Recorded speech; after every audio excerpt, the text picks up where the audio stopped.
Hello नमस्कार दोस्तों, स्वागत है आपका जीस विद विकास में। अगर आपको हमारे वीडियोज पसंद आते हैं तो हमारे चैनल को लाइक, शेयर और सब्सक्राइब कीजिए। चलिए शुरू करते हैं आज का वीडियो। इस वीडियो में मैं आपको आज के इम्पोर्टेंट करंट अफेयर्स के बारे में बताऊंगा। प्रत्येक क्वेश्चन का उत्तर देने के लिए आपको 20 सेकेंड का समय दिया जाएगा। उसके बाद मैं आपको सही उत्तर बताऊंगा। इतिहास में आज पहली अमेरिकी कांग्रेस ने अमेरिका के संविधान के पूर्ण होने की घोषणा 4 मार्च 1789 में की। जॉन एडम्स को अमेरिकी जनता ने 1797 में अमेरिका का राष्ट्रपति चुना था। इससे पहले वह उपराष्ट्रपति थे। ट्रांसवाल यूनिवर्सिटी कॉलेज में प्रोटोरिया विश्वविद्यालय की स्थापना 1908 में की थी। ब्रिटेन में 2002 बीबीसी टीवी पर बम फेंका गया था। 2009 में ब्रह्मोस मिसाइल का परीक्षण राजस्थान में किया गया था। 2012 में पुतिन ने विवादों के साथ रूस के राष्ट्रपति के चुनाव में जीत हासिल की थी।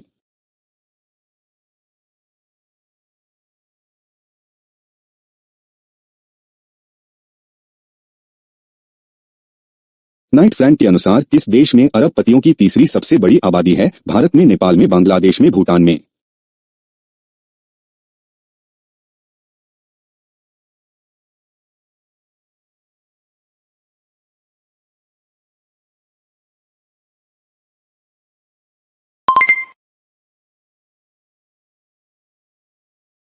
इस प्रश्न का सही उत्तर है भारत में।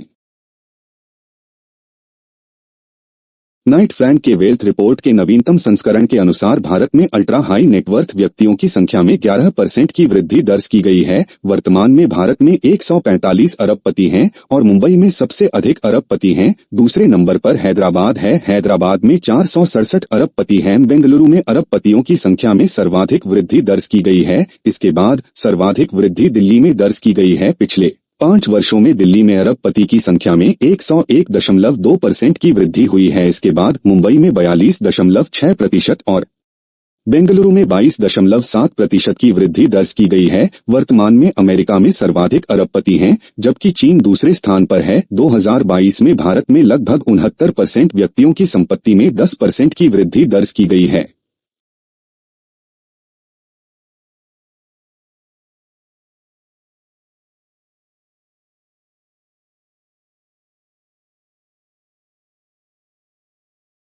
निम्नलिखित में सही कथनों का चयन कीजिए। आवास और शहरी मामलों के मंत्रालय ने कचरा मुक्त शहर के लिए सामाजिक उद्यम अपशिष्ट प्रबंधन में महिला उद्यमियों को प्रोत्साहित करने के लिए एक सम्मेलन का आयोजन किया है। 3 मार्च को स्वच्छ भारत मिशन 2.0 के तहत छत्तीसगढ़ सरकार के सहयोग से रायपुर में इस सम्मेलन का आयोजन किया गया है। एक सही है, 2 सही है, दोनों सही है, कोई सही नहीं है। इस प्रश्न का सही उत्तर है दोनों सही हैं।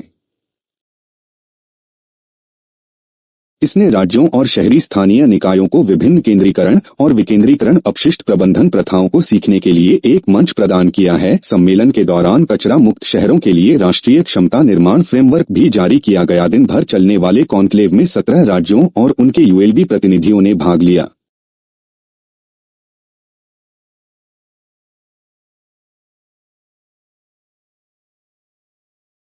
विश्व स्वास्थ्य संगठन द्वारा हर वर्ष श्रवण दिवस मनाया जाता है। 1 मार्च को, 3 मार्च को, 4 मार्च को, 2 मार्च को।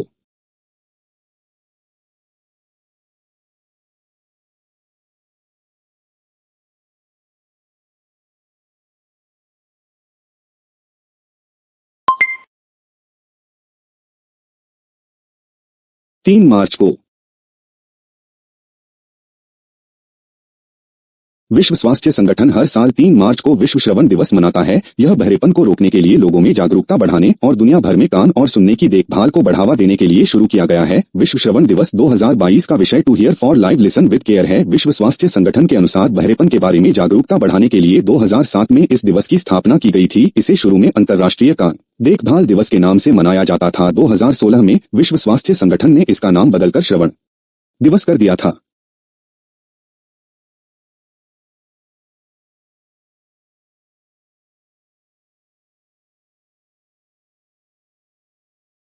वर्तमान कीमतों पर प्रति व्यक्ति शुद्ध राज्य घरेलू उत्पाद के मामले में भारत का कौन सा राज्य शीर्ष पर है? तमिलनाडु, आंध्र प्रदेश, महाराष्ट्र, तेलंगाना।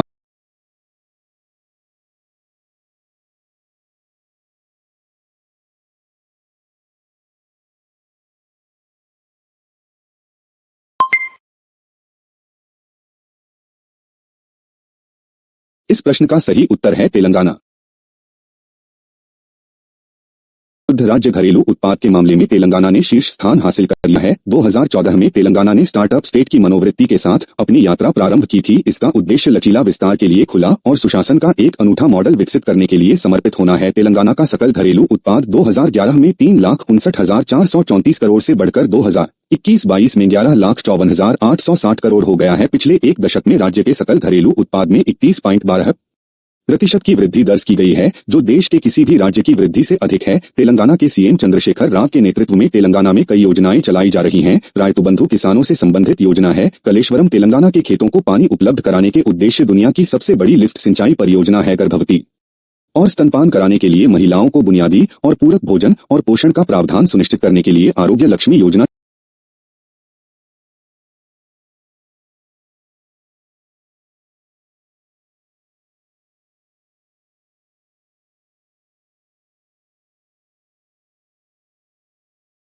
पश्चिमी वायु कमान के प्रमुख के रूप में निम्नलिखित में से किसने पदभार संभाला है? एयर मार्शल अमित देव ने,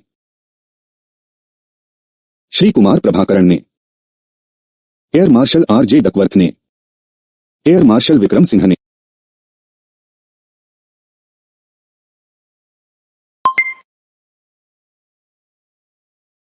इस प्रश्न का सही उत्तर है श्री कुमार प्रभाकरण ने।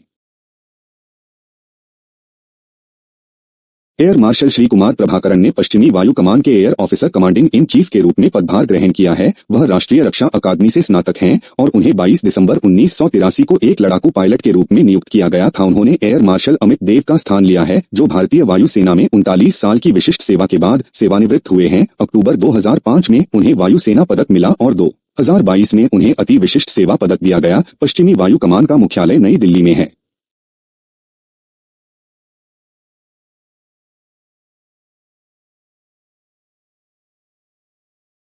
दक्षिण पूर्व एशियाई खेल आयोजित किए जाएंगे थाईलैंड में, फिलीपींस में, कंबोडिया में, वियतनाम में।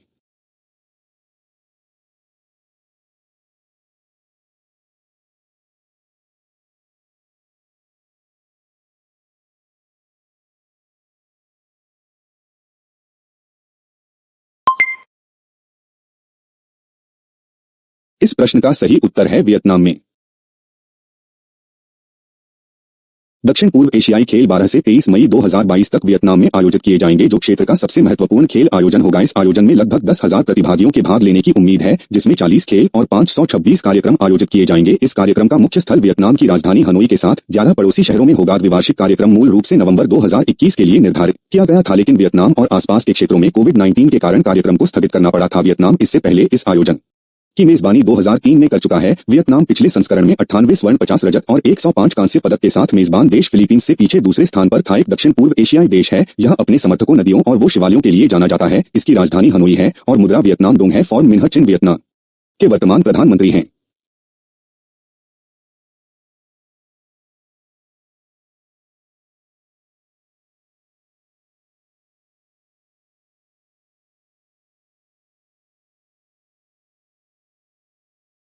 निम्नलिखित में से किसने टेक कॉन्क्लेव 2022 का उद्घाटन किया?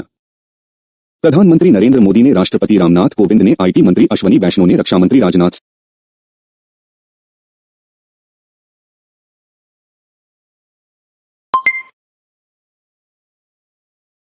इस प्रश्न का सही उत्तर है आईटी मंत्री अश्वनी वैष्णव ने। टेक कॉन्क्लेव 2022 राष्ट्रीय सूचना विज्ञान केंद्र द्वारा विज्ञान भवन नई दिल्ली में 3 और 4 मार्च 2022 को आयोजित किया जाएगा। 2 दिवसीय कार्यक्रम है। इस कार्यक्रम में इलेक्ट्रॉनिक और आईटी राज्य मंत्री राजीव चंद्रशेखर विशिष्ट अतिथि के रूप में सम्मिलित होंगे।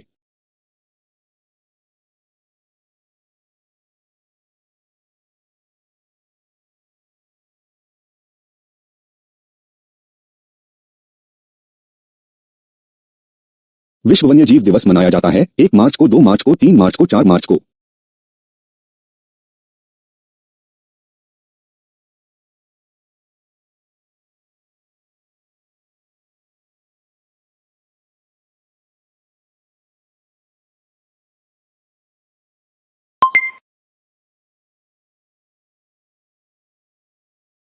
इस प्रश्न का सही उत्तर है 3 मार्च को। विश्व वन्य जीव दिवस प्रतिवर्ष 3 मार्च को मनाया जाता है। विश्व वन्य जीव दिवस 2022 का विषय पारिस्थितिकी तंत्र की बहाली के लिए प्रमुख जातियों की सुरक्षा है। दिसंबर 2013 में संयुक्त राष्ट्र महासभा ने विश्व वन्य जीव दिवस घोषित किया था। 3 मार्च वन्य जीवों और वनस्पतियों की लुप्तप्राय प्रजातियों में अंतर्राष्ट्रीय व्यापार पर कन्वेंशन के 1973 में हस्ताक्षर का दिन है। सतत विकास लक्ष्य 15 जैव विविधता के नुकसान को रोकने के लिए बनाए गए हैं।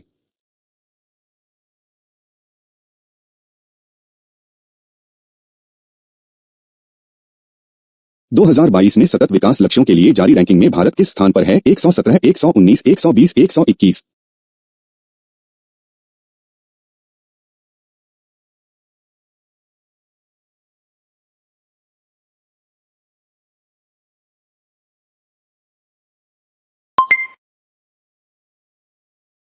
इस प्रश्न का सही उत्तर है 120।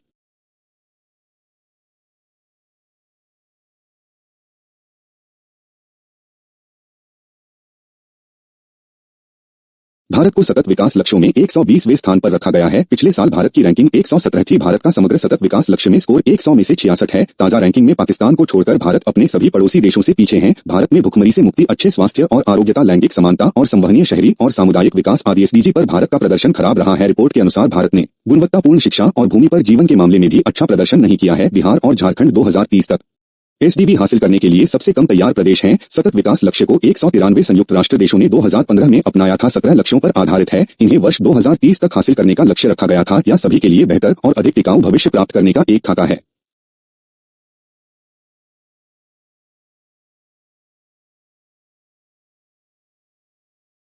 सड़क पर रहने वाले जानवरों के लिए भारत की पहली मोबाइल एम्बुलेंस चलाई गई है। मुंबई में, चेन्नई में, लखनऊ में, भोपाल में।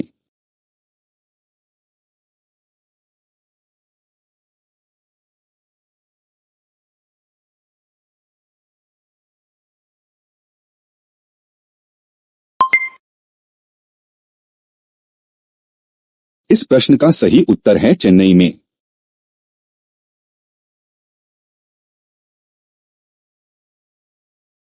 ब्लू क्रॉस ऑफ इंडिया द्वारा सड़क पर रहने वाले जानवरों की इलाज के लिए भारत की पहली पूरी तरह सुसज्जित मोबाइल एम्बुलेंस लॉन्च की गई है। इसे मद्रास हाई कोर्ट की जस्टिस डॉक्टर नीता सुमंत ने हरी झंडी दिखाकर रवाना किया है। चेन्नई स्थित blue cross of India charity को हर दिन जानवरों की देखभाल के लिए लगभग 500 अनुरोध प्राप्त होते थे, लेकिन पिकअप और परिवहन की कमी के कारण वे केवल 60 का ही इलाज कर पाते थे। अब इस एम्बुलेंस की मदद से वह पूरे शहर को कवर कर पाएंगे। एम्बुलेंस एक इन्वर्टर, 2 पंखे, एक फ्रिज और कैबिनेट से लैस है। इसमें डॉग कोचिंग इक्विपमेंट और ऑक्सीजन की सुविधा भी उपलब्ध है। दोस्तों, अगर आपको हमारी वीडियो अच्छी लगी हो तो हमारे चैनल को सब्सक्राइब जरूर करें। हम केवल आपको वही पढ़ाते हैं जो परीक्षा में आता है। दोस्तों, हमारे चैनल पर एक लकी ड्रॉ चलाया जा रहा है, जिसकी जानकारी आपको हमारे टेलीग्राम चैनल से मिल जाएगी। टेलीग्राम चैनल का लिंक डिस्क्रिप्शन में दिया गया है। वीडियो पूरा देखने के लिए धन्यवाद।